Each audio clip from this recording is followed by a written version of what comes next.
Salut à tous, et bienvenue chez Positive Vibe. Aujourd'hui, nous allons apprendre cette astuce infaillible pour apprendre n'importe quoi plus rapidement. Alors, commençons. Numéro 1, l'effet de production. Avez-vous déjà fermé votre voiture pour oublier 5 minutes plus tard si vous l'avez verrouillée ou non? Pourquoi avons-nous autant de mal à nous souvenir de choses aussi évidentes? Vos souvenirs sont séparés en deux catégories, implicites et explicites. Les souvenirs implicites sont des choses que vous vous rappelez inconsciemment, comme le brossage de vos dents ou le petit déjeuner que vous mangez sans y penser. Les souvenirs explicites, en revanche, sont des choses dont nous nous souvenons consciemment, comme lorsque vous étudiez pour un examen. Les activités habituelles, comme verrouiller votre voiture, relèvent de votre mémoire implicite. En les faisant si souvent, il n'est pas logique de stocker chacune d'entre elles comme une pensée consciente. C'est là que l'effet de production intervient.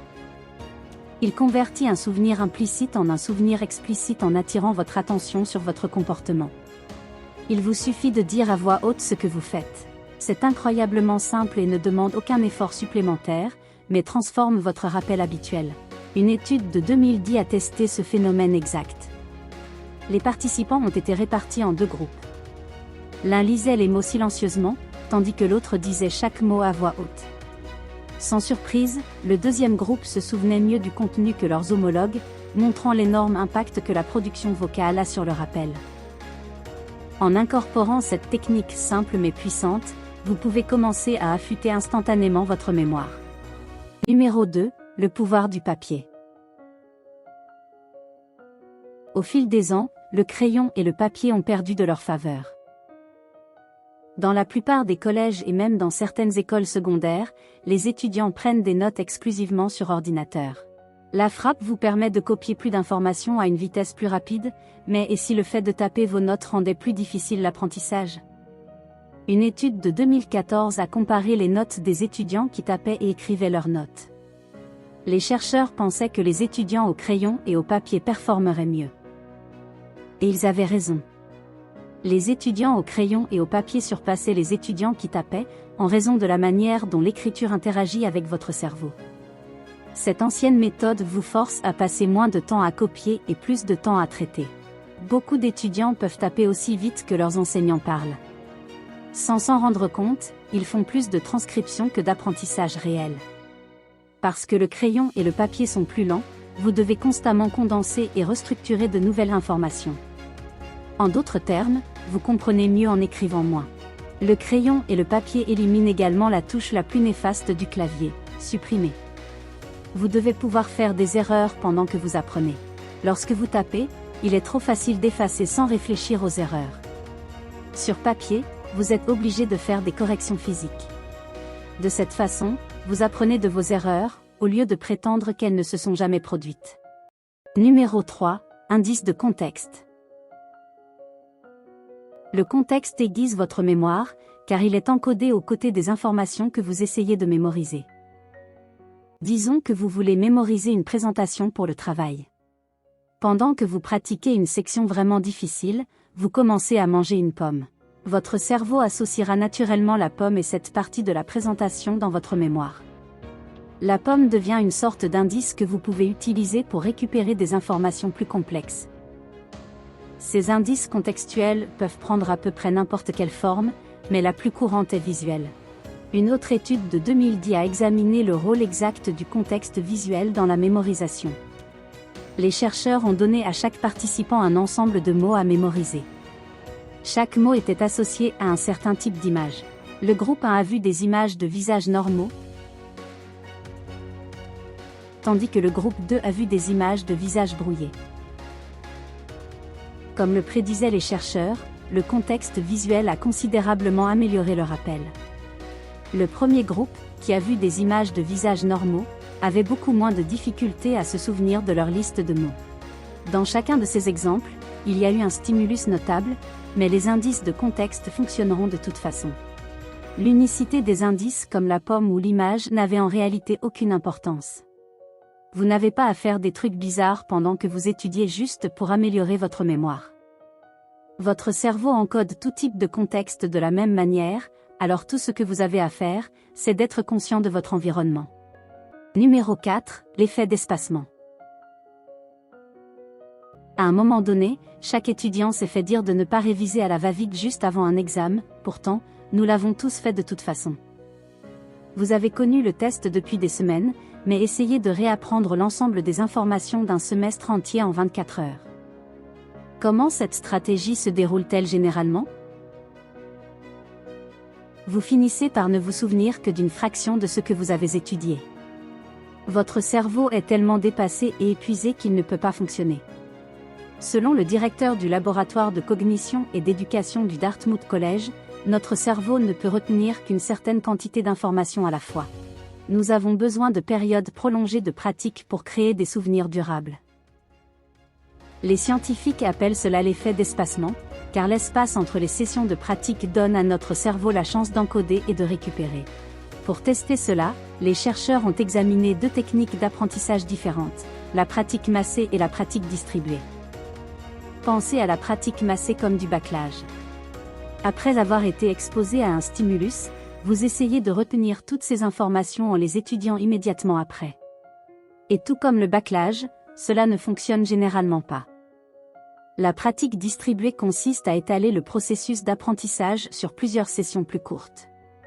En étudiant la même chose à chaque fois, vous assimilez réellement l'information, de sorte que vous pouvez la rappeler quand c'est nécessaire. Mais pourquoi l'espacement fait-il une telle différence? La meilleure explication est appelée la théorie de la récupération de la phase d'étude. Chaque fois que vous rencontrez une information que vous avez apprise auparavant, votre cerveau tente de récupérer tous les souvenirs encodés. Lorsqu'il trouve avec succès un souvenir, l'information devient plus difficile à oublier. La pratique distribuée vous oblige à le faire à plusieurs reprises tout en créant l'espace nécessaire entre les sessions. De cette façon, vous avez le temps de vous rappeler quelque chose, de l'oublier, puis de vous en rappeler à nouveau.